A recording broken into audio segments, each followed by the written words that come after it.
Well, I've got to say I've felt pretty spoilt in the last, well, I guess it's 5 or 6 weeks. You know, this time 6 weeks ago we're in Austria at the launch for the KTM's 2018 TPI fuel injected, their first fuel injected two-stroke bikes, and then here we are at a pretty special place in Canada, Alberta. You know, the mountain you're looking at behind me here is a place called Panorama Mountain Resort.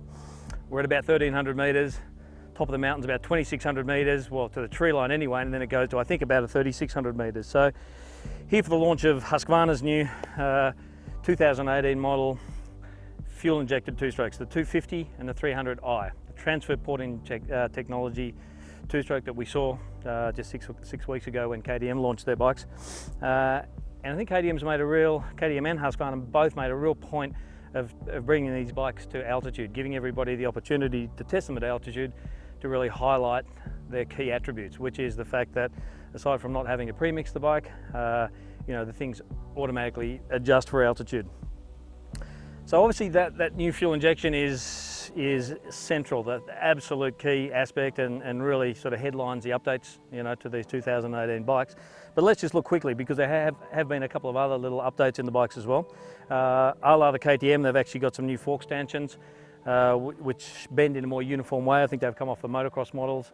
They bend in a more uniform way with the chrome sliders, which has allowed Husqvarna just to beef up the damping just a little bit, just to level the bikes out. And that's, as we found with the KTMs, that's made not a huge difference, but subtle and really sure-footed front end. The change in the tank's gone from 10 litres on Husky's two-strokes down to 9.25. Most of that's because you've now got the fuel pump inside the tank. Some other little bits and pieces with logos, you know, the fork protector's different.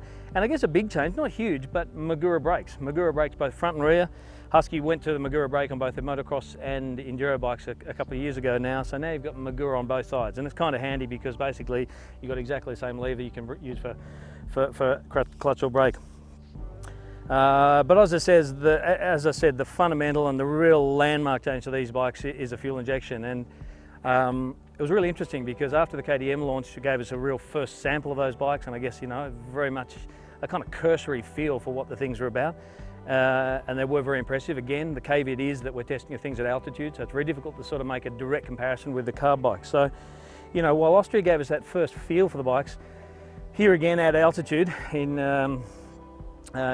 Canada, it's given us an opportunity to, I guess, answer some of those questions that were raised. It's really been interesting for me to see after the KTM launch that this new technology was introduced, and it's really engaged people. It's really got people involved and really, you know, looking at the prospect of going, well, shit, I thought two-strokes were at the top of their development peak, but actually there's an enormous potential now for the things to develop further, not only to save fuel, you know, for fuel consumption savings, for emissions, improvements in emissions, but all those other little benefits, like the fact you can cartwheel your bike and not actually spill fuel.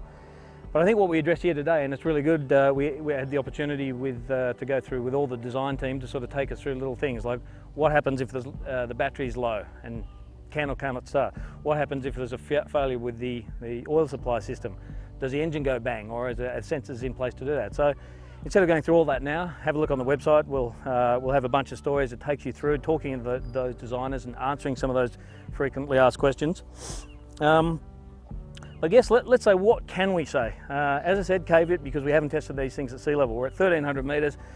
We haven't actually tested these bikes under 800 metres, and really in Australia, tallest mountain 2,200, and most of the riding you do is up to about 1,200 or something. So we cannot say directly, like for like, what these things are going to feel like against a carb bike at sea level.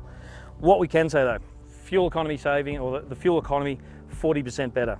Emissions, incredible. I mean, the fact that we've gone from 1,300 to 2,600 metres here, and you're talking drastic changes in altitude over a very short space of time. The fact that these bikes can actually adapt to that, and their sensors can actually keep them running sweetly, is pretty amazing. We'll go into more detail later, but I think it's fair to say that the mapping, as we found with the KTMs, that the mapping on the 300 is a little bit more effective than the mapping on the 250, just in terms of the breadth of power, the throttle response, the capacity, you know, to use it across the entire rev range. What else can we say about it? We absolutely know that the bikes start a lot easier. Interesting, you don't really need any throttle to start them. They run smoother, they're less inclined to stall. They don't smell, they don't smoke. You know, these are all clear benefits of the bike, and it's interesting that both KTM and Husqvarna have said that their objective was to actually get rid of the disadvantage or add all these advantages to two-strokes with the fuel injection and have equal or better performance. So I guess the only remaining question mark for me in a lot of ways is that performance. You know, at Erzberg, my sense was that the bikes were definitely more tractable, probably more instantaneous, the injected bikes versus the carb bikes I'm talking about. A little bit more responsive on the throttle, much more tractable. Incredibly, probably the biggest thing was their capacity to chug up a hill. They can literally crawl up a hill with literally no clutch use in a way that, you know, you've probably never seen, you know, a two-stroke do before. We can say that the new Maguro brakes are particularly good. I think probably my sense is that the front brake is not quite as powerful as the Brembo, but still very good, and both ends have really good feel. So that's been a big plus, and certainly with the altitude changes here, we had a huge opportunity a really good opportunity to test those brakes today. So what remains to be seen is at sea level on a grass track, some very technical trails today. So, you know, in a different environment, when we take these bikes, compare them back to back with carb bikes, I think that will be a really interesting thing. My initial sense is that the 250 is a lot more tractable and linear, and much more rideable is a term that both Husqvarna and KTM have been wheeling out quite a lot.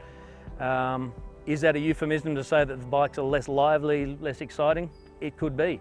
So at this stage we sort of really can't say, but what we're looking forward to doing is when these bikes arrive in Australia in January 2018 is actually getting them, having that opportunity to test them in Australian conditions, put them back to back with a car bike, and really get to know a lot more about this technology. But you know, it is exciting, and in a lot of ways, as I said, people have engaged now in two-stroke technology again for the pure reason that they've now got this injection on board. So yeah, I'm really excited about it. It's been a great experience here, and you know, stay tuned for some of the updates we're going to have about these bikes in 2018.